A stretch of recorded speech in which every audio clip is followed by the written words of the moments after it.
The chair now recognizes the gentlelady from North Carolina. Thank you, Mr. Chairman. Attorney General Bondi, I think you and pretty much everybody else here and throughout the country believes that convicted sex offenders don't deserve special treatment or privileges in prison. And yet Ghislaine Maxwell, Jeffrey Epstein's co-conspirator, received perk after perk in prison.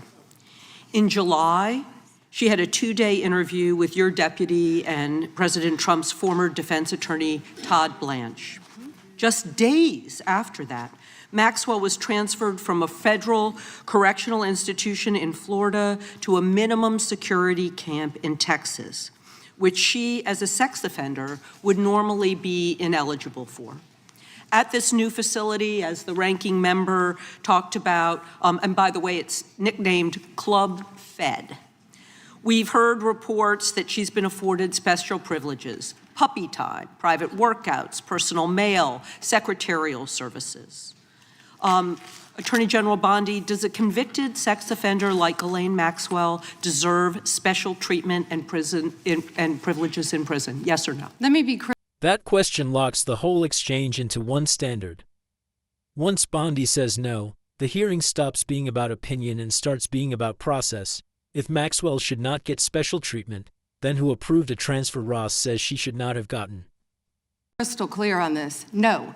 And Thank you. Let me keep going. No, let me keep going. Perfect. Well, I did not know she was being transferred. I asked you yes or no. She was not transferred to a lower Mr. Chairman, level. please stop the clock and remind the witness of the rules. One rule she needs to understand here. And I'm glad that we're agreeing. So when we're agreeing, we can move on to some other things. When but we're I not want you to know that every time she does get these perks, and it's been publicly reported, that the folks she's abused, the survivors who are sitting here, they see themselves as being denied justice. They feel re-traumatized. And I'm glad that we agree on that. But she should not be in that prison.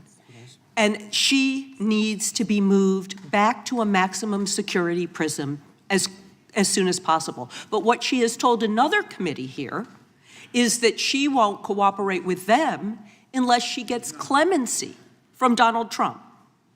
It's just crazy to consider that she can be wielding this kind of influence within the administration. But that begs the question, who ordered her to be transferred to the minimum security prison that she was ineligible for? Who signed off on the special privileges? Was it Mr. Blanche? Was it one of your other subordinates? So please, can you tell us who sent her there, since you don't agree she should be there? I said I do not agree she should receive special treatment.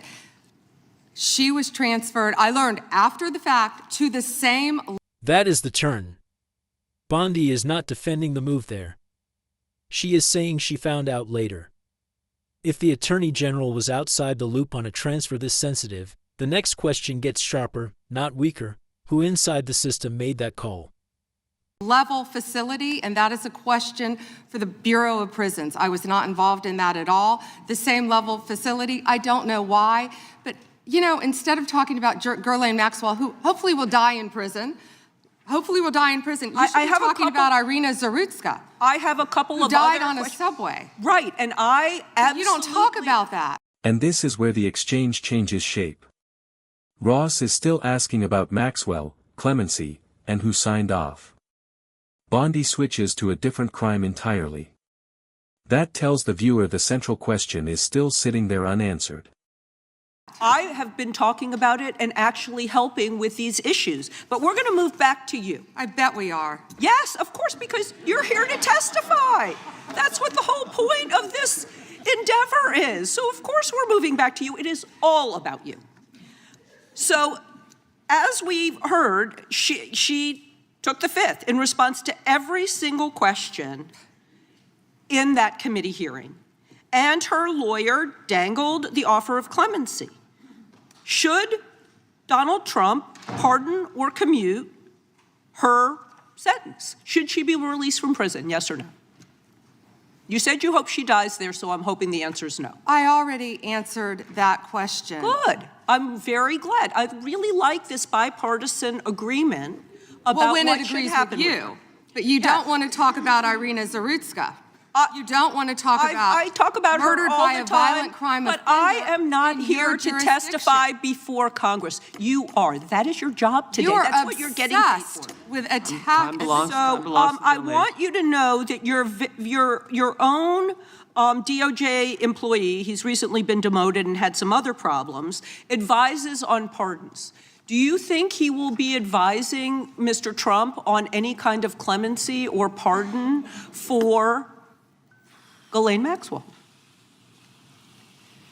I'm not going to speculate, and you couldn't even identify properly. That's why you don't want to talk about Iryna Zarutska. You couldn't properly identify her relative. I absolutely It's embarrassing. have been, and her family, by the way, appreciates all of the condolences, all of the help, everything that our law enforcement in North Carolina has been doing to help her family. Her family feels well treated. Thank you, and I yield back.